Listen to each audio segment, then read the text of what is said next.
l'Afrique, sa jeunesse, son potentiel, ses richesses. Bienvenue à Jeune Mensa saison 2, épisode 8. Nous allons allègrement vers la fin de cette saison. Ils étaient 17 au départ, aujourd'hui ils sont 4 finalistes. Et oui, souvenez-vous, la semaine dernière, en demi-finale, 6 entreprises ont présenté leurs pitchs finaux. À l'issue des présentations, Silou et Daouda de l'entreprise Les Chichis et Akou Dominique de Elite Medical Service ont quitté l'aventure, laissant en finale Diakité Cocoa, Tigrossi, Ajika et Green Agro Valley. En attendant de savoir qui sera sacré Jeune Mensa, le résultat final, nous vous proposons ce soir de découvrir une autre facette des 6 derniers finalistes de la semaine dernière. Allez, on débarque chez eux. Le premier, c'est Monsieur l'anglophone qui, tout au long de l'aventure, était avec son binôme Sagra Fatoumata. Je suis associé à Monsieur Capo Chichi Chris. Tout a commencé quand j'ai rencontré Chris. Voilà, nous nous sommes rencontrés, disons, à l'université. Il partait à son sport. Voilà, c'est comme ça que tout s'est fait en fait, la rencontre et tout et tout. Et voilà, il m'a parlé de son projet de mangue séché, mais j'ai dit mais waouh, c'est très bien ça. Mais attends, ça c'est une très bonne initiative et je t'encourage vivement. Au départ, il fallait trouver une machine et donc on s'est mis à chercher des machines. On a d'abord trouvé quelqu'un au Togo qui faisait des machines pour la déshydratation de fruits. Et on a trouvé après que c'était un peu loin parce que si on avait des difficultés avec les machines, ça allait causer beaucoup de problèmes. Et on s'est tourné vers le Burkina parce qu'ils ont de l'expérience dans la production de mangue séchée. Et au Burkina, on a trouvé que le coût était un peu élevé par rapport à ce qu'on voulait faire. Et on a finalement trouvé quelqu'un en Côte d'Ivoire qui nous a aidés et qui nous a dit qu'il pouvait trouver une machine, fabriquer une machine pour nous pour commencer l'aventure. Et on est allé avec cette personne. Donc on a commencé la conception de la machine. Ça a pris du temps. On a accusé un retard parce qu'il faut savoir que nos mangues, ça se passe sur 3 mois. La production de mangues en Côte d'Ivoire, ça se passe à peu près sur 3 mois. Et donc on a pris un retard de 1 mois. Après 1 mois qu'on a reçu la machine, on a eu de très grandes difficultés parce que la machine ne marchait pas et ne fonctionnait pas bien malgré le retard.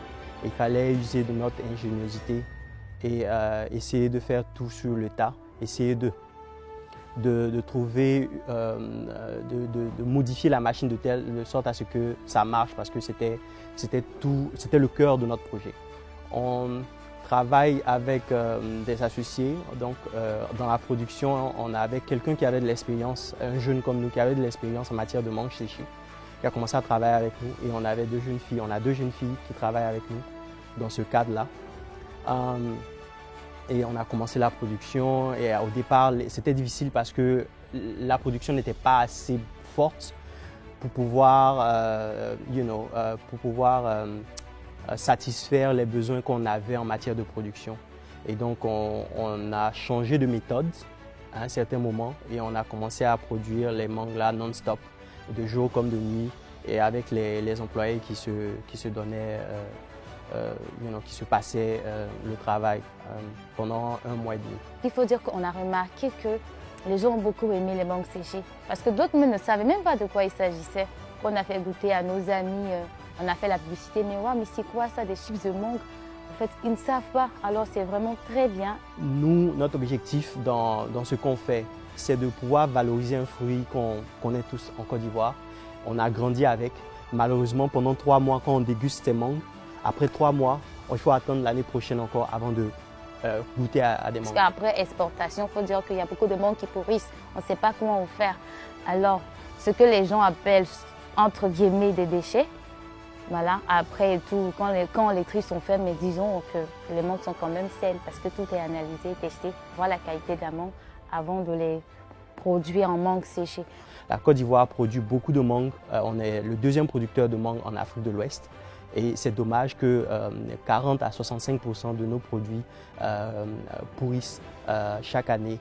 Et il y a seulement moins de 2% de la production en mangue qui est transformée à l'intérieur du pays. On veut changer ça. On veut faire consommer de la mangue séchée aux Ivoiriens. Et on veut que notre compagnie grandisse avec notre projet avec nous. Bonjour, je me présente À présent, plongeons dans la tendre passion de Monsieur Akou de Elite Medical Service. Pour apporter une solution au problème du transport médicalisé en Côte d'Ivoire.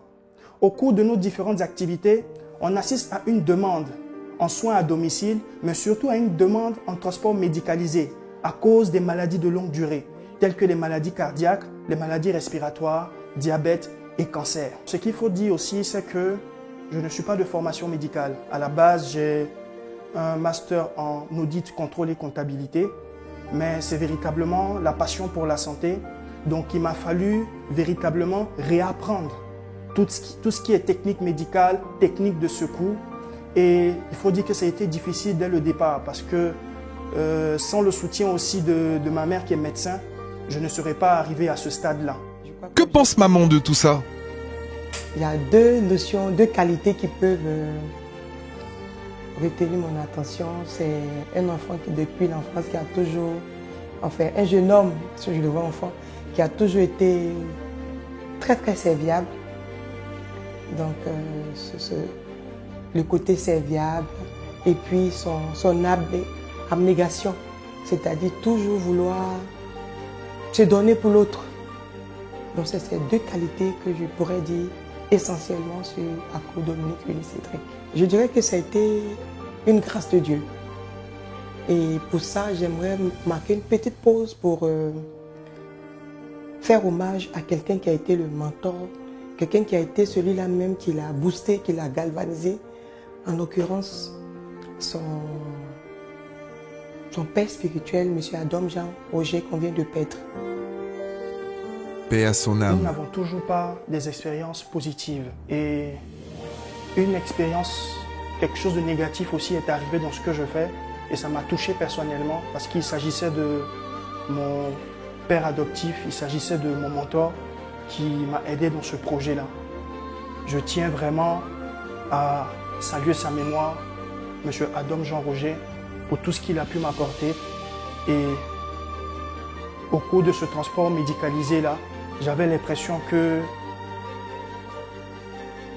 le ciel s'abattait sur moi. Mais j'espère que là où il est content de me voir à ce stade de la compétition. Courage Dominique, ton mentor doit être fier de toi. Akou Dominique n'est pas médecin. Quand je me présentais, c'est moi qui suis médecin. C'est quelqu'un d'assez déterminé. Et voir aujourd'hui Akou Willy dans son projet et regarder sa mère qui travaille mais qui a plein de difficultés, qui n'arrive pas à aller jusqu'au bout, lui c'est comme s'il voulait rendre réaliste, réalisable, moi mes activités que je faisais. Il est très focus résultat, il est très axé résultat, il est très axé procédure également. Et c'est pour ça que Elite Medical Service est né pour justement être un soutien, pour soutenir à temps les familles des patients, les personnes qui sont dans le besoin. Nous allons pouvoir faire en sorte que des cas où des ambulances n'arrivent pas à l'heure, n'arrivent pas à bon port, ne soient non plus des cas de faits divers, mais des cas exceptionnels. Ta mission est noble, mon ami.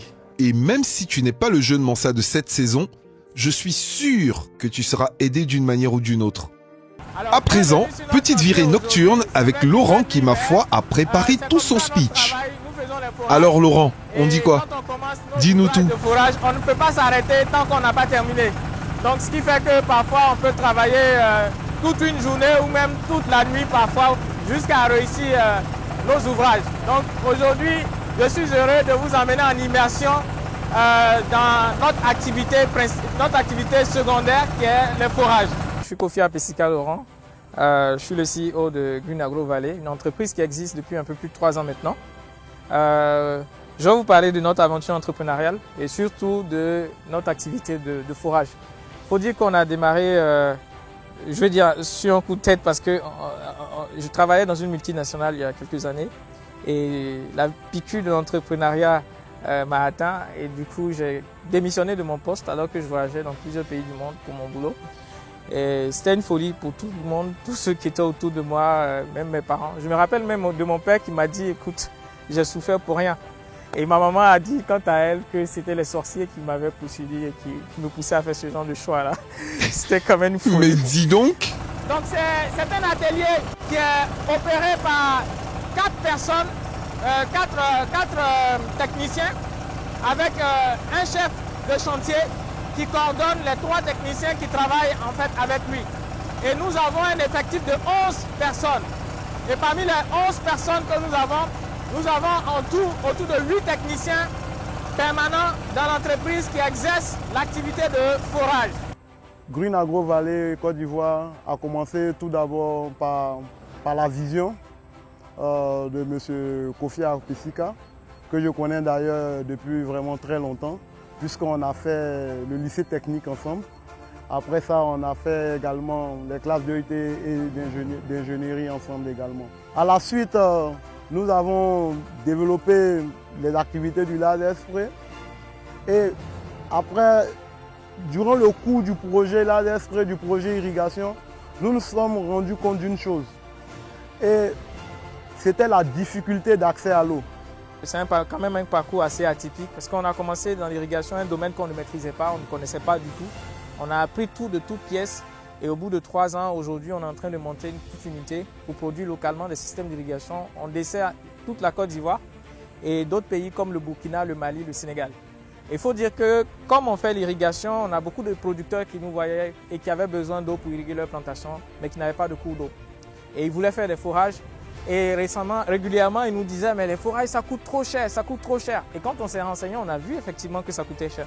Vous savez, dans notre entreprise, notre credo, en fait, c'est de fournir aux populations les moins nantis des services qui, généralement, sont réservés à des personnes qui ont un certain calibre, qui ont un certain niveau financier, en fait. Et c'est ce qu'on a fait d'abord par rapport à l'irrigation, proposer des systèmes d'irrigation les moins chers du marché, mais les plus efficaces. Et ça a très vite marché. On s'est dit, mais pour les forages, on pourrait faire exactement pareil. Et donc, de formation en ingénieur en mécanique, on a fait un pari fou. On a décidé de fabriquer une machine de forage de toutes pièces. Et quand on a fait l'évaluation, on devait investir 2 millions. Et je crois que j'ai causé avec un ami avec qui je parle. J'aime beaucoup son énergie à notre monsieur Forage. Il est passionné. Et cet ami-là m'a dit, non, mais c'est une folie, tu ne vas pas gaspiller autant d'argent dans un tel projet, tu ne sais même pas ce que ça va donner. Mais finalement, on a réussi. Et puis, petit à petit, on a amélioré la machine. Après, on a sorti un deuxième prototype.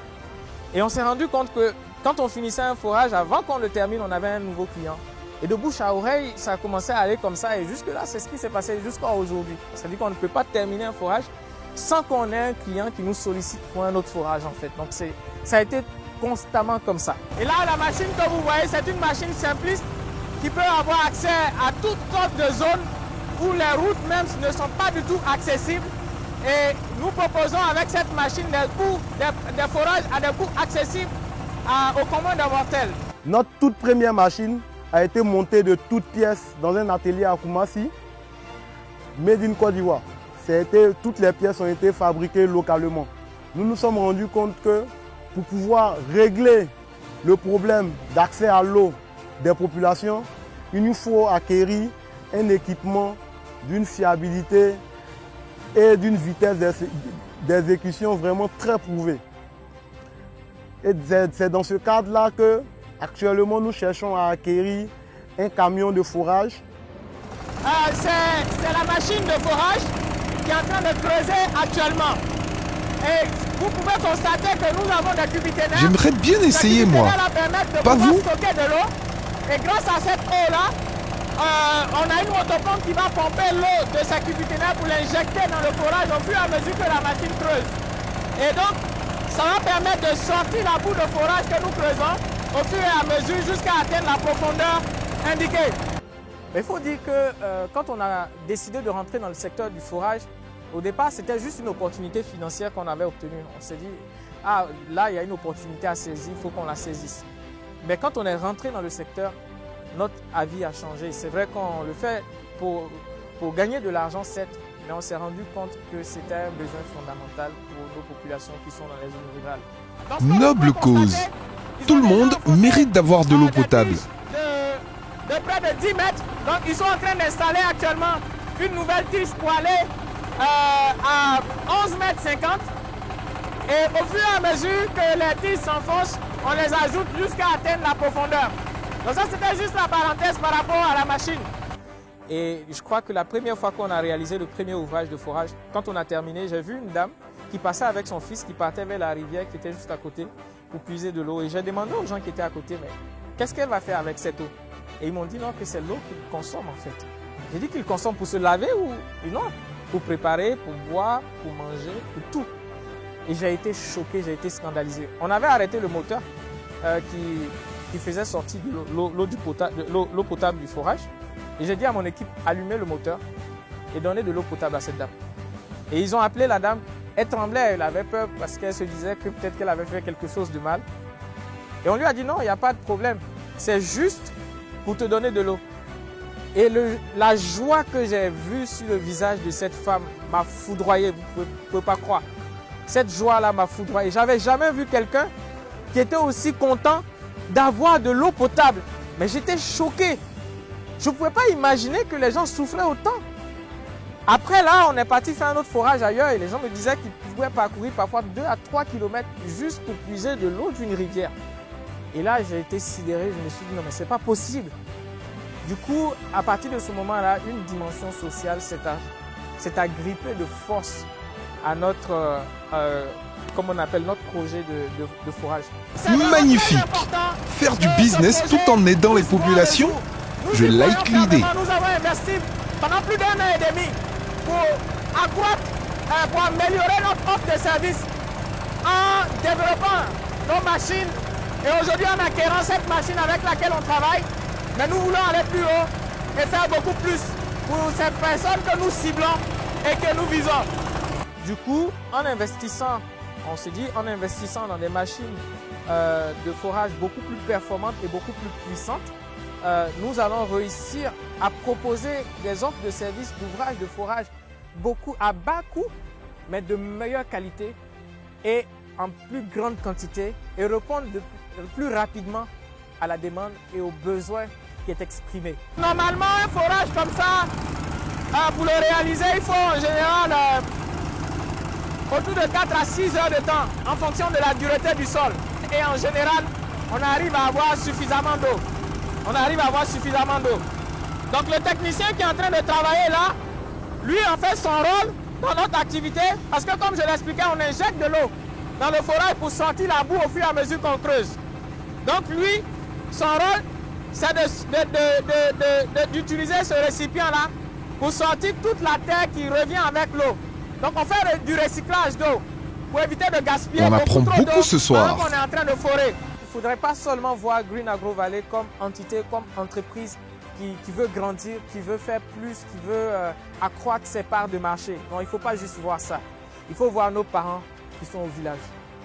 Nos parents qui sont au village qui parfois doivent parcourir des kilomètres pour avoir accès à une eau insalubre. L'État de Côte d'Ivoire fait énormément d'efforts pour approvisionner les populations dans les zones rurales et un peu partout. Mais tout le monde est conscient que malgré les efforts de l'État, il reste encore énormément à faire. Et selon les chiffres même du ministère de l'Hydraulique, le déficit en ouvrage de forage en Côte d'Ivoire s'évalue à près de 8000 forages. Donc vous imaginez le gap qu'il y a entre les objectifs à atteindre par le ministère et ce qu'il y a aujourd'hui. Et ça, c'est ce qu'ils ont évalué par rapport aux populations rurales. Vous savez, quand je démissionnais de la multinationale où j'étais, mon responsable RH m'a dit, écoute, tu peux rester, on va augmenter ton salaire. Vous savez ce que je lui ai répondu? Je lui ai dit, ce n'est pas une question d'argent, mais c'est une question d'accomplissement. Donc aujourd'hui, quand on réalise un ouvrage et que je vois les populations heureuses parce qu'elles ont de l'eau enfin, je ressens ce sentiment d'accomplissement. Et je veux davantage plus le ressentir en faisant plus et en touchant beaucoup plus de monde. Donc je vous invite dans notre univers, je vous invite dans notre aventure. Mesdames et messieurs, c'était Kofi Apesika, finaliste de Jeune Mansa saison 2.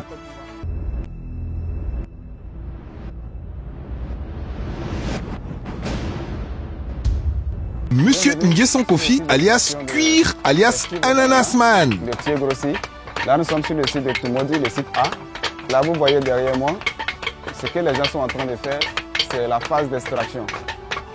nous avons récolté les feuilles d'ananas sur les champs que nous avons emportés sur ces sites, que nous décapons, nous essayons d'enlever les déchets verts qui sont là, puisque la feuille elle est verte.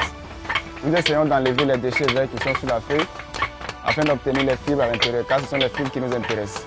Et donc, vu qu'actuellement, nous n'avons pas de moyens mécaniques ou automatiques pour le faire, nous prenons ces gens que vous voyez, soit en journalier, soit des gens propres à l'équipe Tiegro aussi.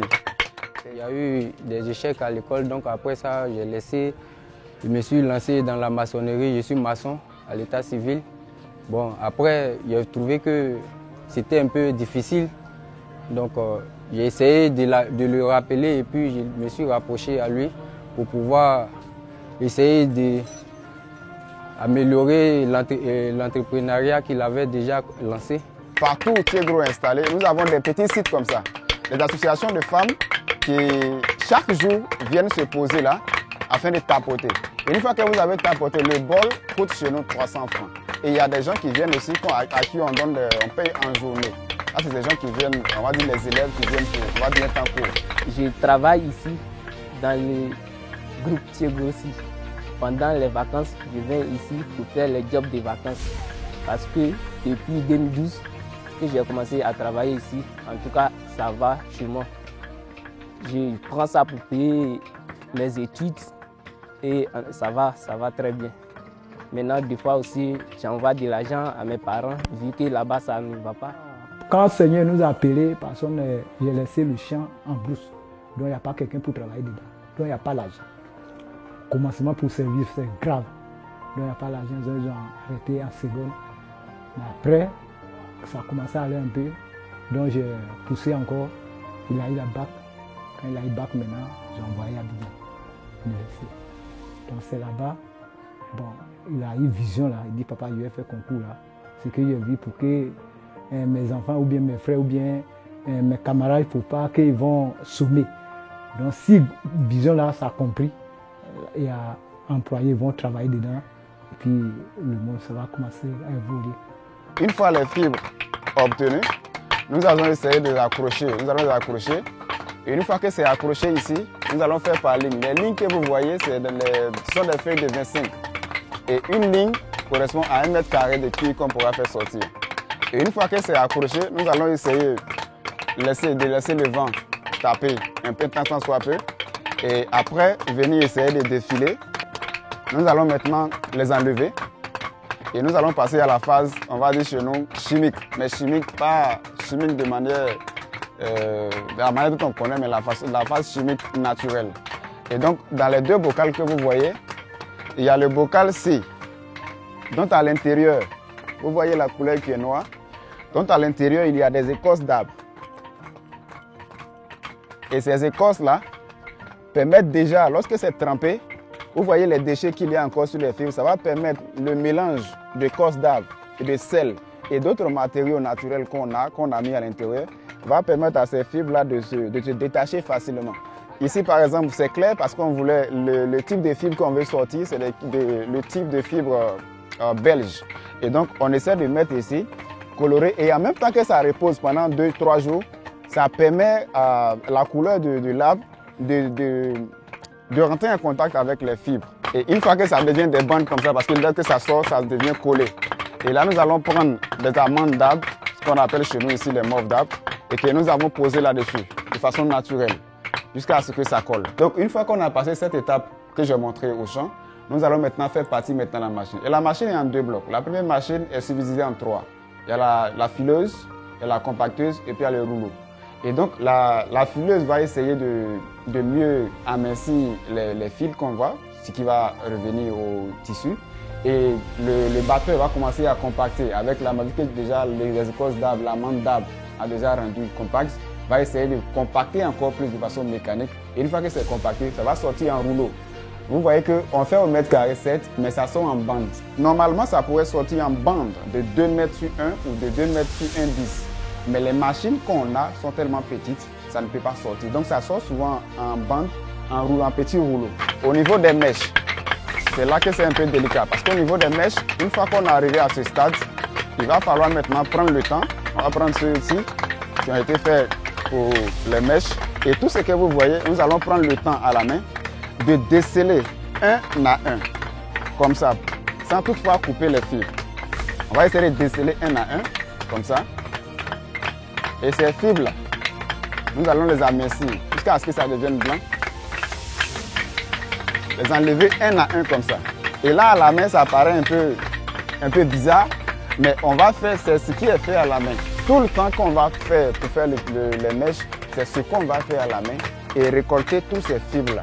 Et là, maintenant, on passe à la phase industrielle pour nous faire sortir les mèches qui pourront être utilisées pour faire la coiffure des femmes et les perruques et tout ce à quoi les mèches servent. Ça, c'est le prix du FIRCA, le FIRCA pour l'innovation agricole. Ça, c'est le tout premier prix en Zicha, meilleur entrepreneur de l'agricole en Afrique, décerné par la Fondation Louis Dreyfus. Ça, c'est le prix 35-35. Et là, c'est le prix du patronat ivoirien. Le prix que je respecte le plus, le prix du patronat ivoirien, parce que c'est important que ton pays, ton patronat te certifie. Nous avons pratiquement 16 sites à travers le pays. Toumoudi, Djiberoa, Issia, Saïwa, Bayota, Gagnoa, Serio, Soubré, Dabouyo. Voilà, donc voici les sites où nous sommes installés, extraits, parce que dans ces zones-là, Tiegro est déjà installé. Vu que Tiegro, c'est 3 départements.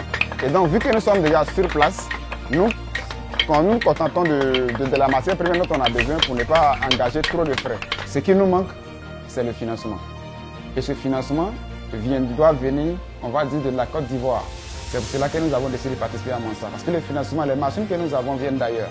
Et nous avons fait des clauses qui, nous, actuellement, en train de grandir, comprenons que ce n'est pas notre avantage.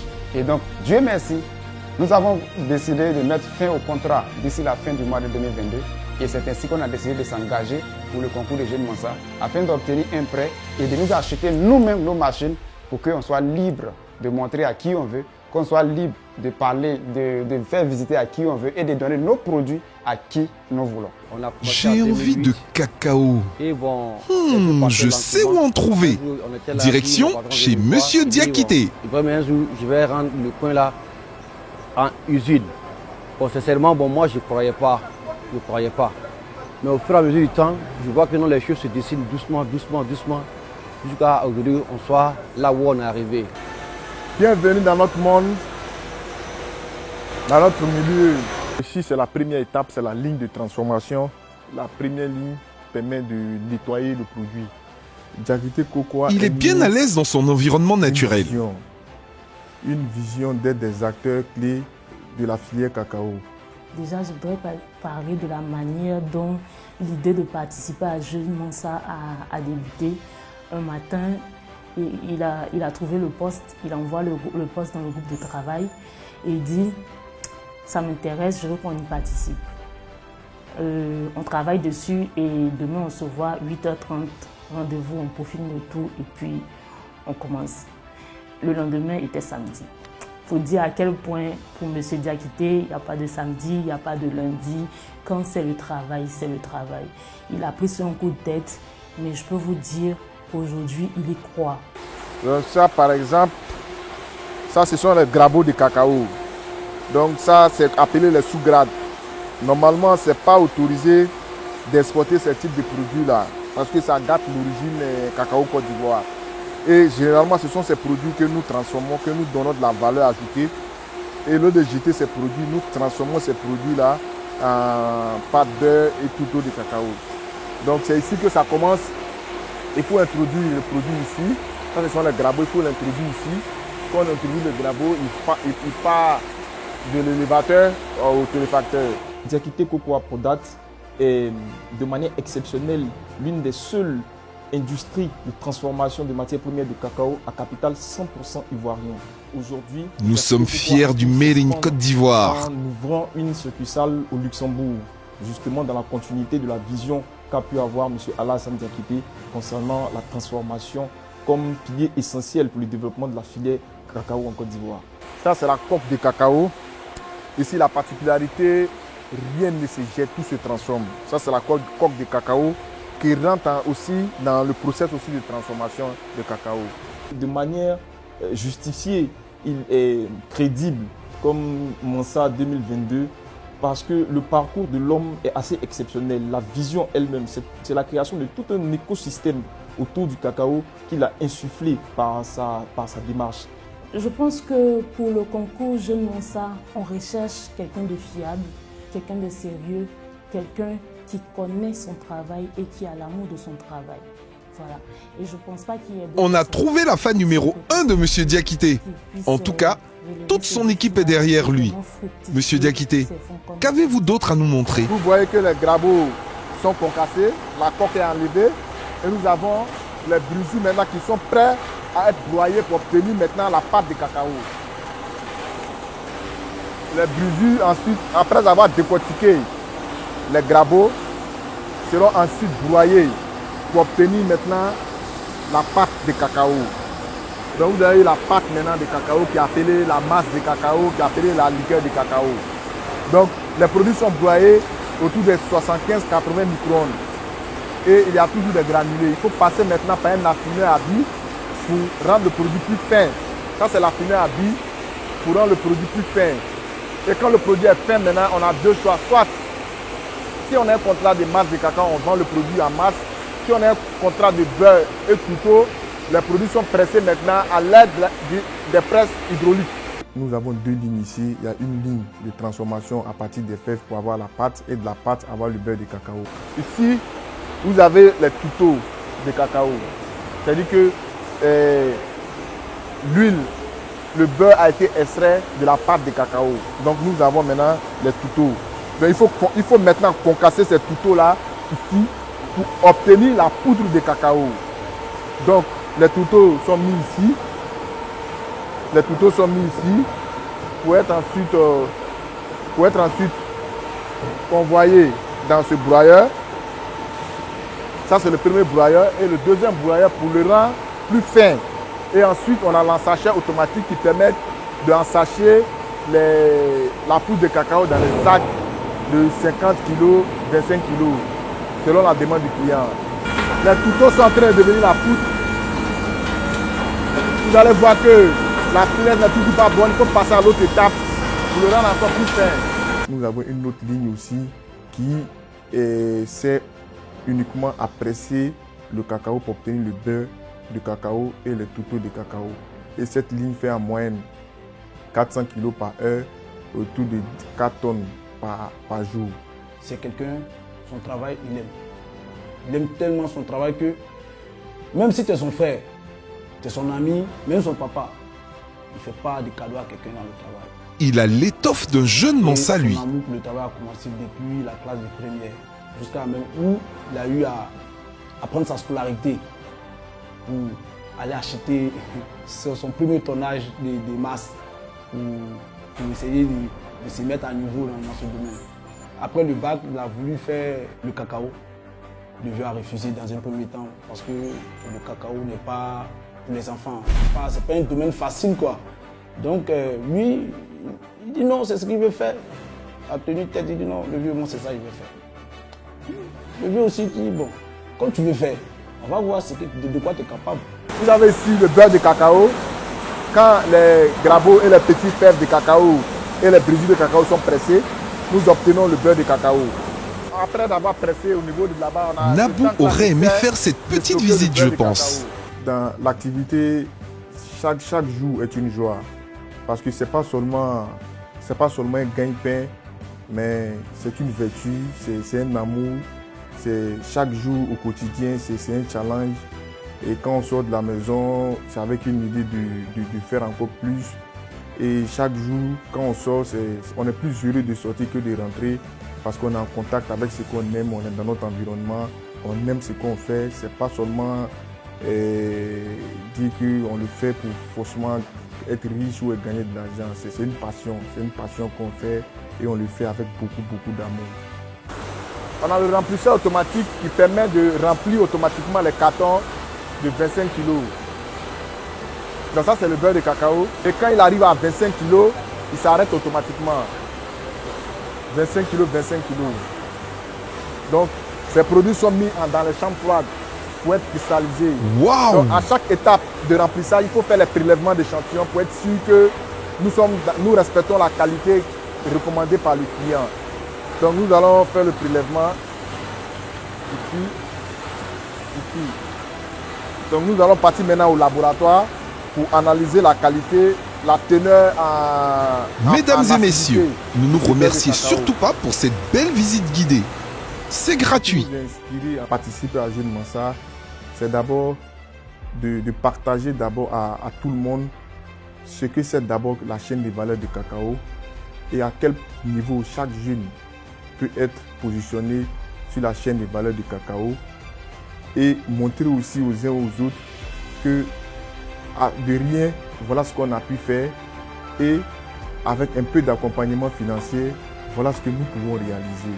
Le projet consiste à expandre, à augmenter notre capacité de production. Nous sommes aujourd'hui autour de 3000 tonnes de production par an, mais il faut dire que cela ne suffit pas. Nous avons plus de demandes aujourd'hui que d'offres, puisque les demandes que nous avons actuellement s'élèvent à plus de 15 000 tonnes par an.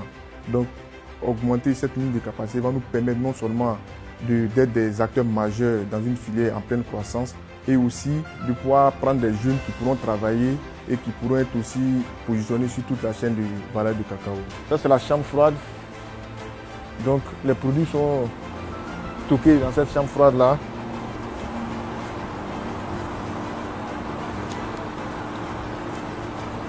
Vous verrez ici la pâte de cacao, ici, la pâte de cacao. Donc quand le produit est cristallisé, maintenant... Ce n'est pas une mince affaire. Bravo chers finalistes et merci pour cette visite. Qui est cristallisé. La durée de vie est de 2 ans. Toutefois qu'il n'est pas en contact avec l'eau, il peut être là jusqu'à 2 ans. À présent, allons trier les déchets avec Jacob. J'ai déjà porté mes gants. Du projet recyclage de la structure AGK. Le projet recyclage s'inscrit dans la lutte contre les changements climatiques, l'adaptation au changement climatique et à ses effets, et la création d'emplois pour les jeunes et les mères célibataires. Le gouvernement français indique sur son site internet clairement qu'en 2050, il y aura plus de déchets plastiques que de poissons dans les océans. Pour faire face à cette situation, en Côte d'Ivoire, nous produisons autour de 600 000 tonnes de déchets plastiques chaque année et à peu près 20% sont recyclés. À recyclage, nous avons décidé de collecter tous les déchets plastiques sur les espaces publics, sur les plages et les ramener ici pour les transformer en paillettes, en granulés et en pavés. À moyen terme, nous allons faire les tables bancs. Et pour cela, nous avons besoin d'une industrie forte, équipée de la technologie maintenant. Alors donc ici, nous moulons le plastique fondu et mélangé au sable pour donner ces pavés-là. Et après avoir moulé, on les refroidit ici dans de l'eau et puis après on démoule pour sortir les pavés que vous avez vus là. Waouh, l'activité impressionnant. est presque artisanale. Notre objectif, c'est de solliciter Life TV et Mansa Bank pour que nous passons à une forme industrielle de production. Le spot est passé en tout cas. Ton dossier est à présent sur la table de Mansa Bank. Et après une semaine de production, nous sommes à peine 1000 pavés. Nous voulons avoir une industrie pour améliorer cette production artisanale-là, pour la rendre plus industrielle. Les machines que vous avez vues nous permettent de faire les paillettes. Et ces paillettes-là, nous avons une commande de 50 tonnes de paillettes de PET par mois. Nous sollicitons la Banque Mansa et Life TV pour que nous puissions industrialiser notre production afin de passer à au moins à 20 tonnes de broyat par jour. Parce que notre industrie qui est là nous permet de faire seulement que 5 tonnes par jour. Et donc nous n'arrivons pas à satisfaire les demandes des clients. Ici avec le projet recyclage, on arrive à développer une petite économie circulaire, solidaire et inclusive. Donc dans la transformation de nos déchets qu'on collecte chaque jour sur les plages et les espaces publics. Au début, quand on a commencé à collecter les déchets plastiques, quand on rencontre les gens, qu'on nous demande qu'est-ce que vous faites, on dit que nous, on ramasse les ordures. Les gens nous ont dit, ah, ça c'est quel job ça? On leur a dit, ben, écoutez, nous on est allé à l'école. Dans mon équipe, je suis ingénieur informaticien. Et ils sont tous là avec des bacs plus 4, des bacs plus 5, des gens qui ont fait des études en environnement. Et puis on dit, non, nous on ramasse poubelle. Ça faisait un peu pitié au quartier en fait. Mais à la date d'aujourd'hui, on a la présence de Life et puis on a dans le programme Jeune Mansa parce que les déchets plastiques qu'on a ramassés là, c'est devenu de l'or blanc. Donc les Jacob et son or blanc. qui nous permettent Bonne de chance nous faire pour la venir ici suite. aujourd'hui. Mesdames et messieurs, ici s'achève notre immersion dans le quotidien de nos 6 demi-finalistes. Notre fidèle Monsieur Clark est une fois de plus chargé d'apporter les dossiers finaux à la Mansa Bank.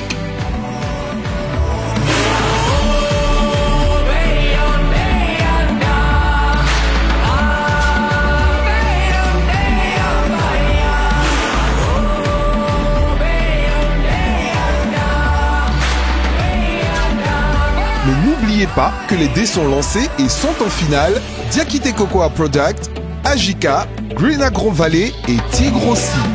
Rendez-vous donc la semaine prochaine pour connaître le nom du jeu de Mansa saison 2.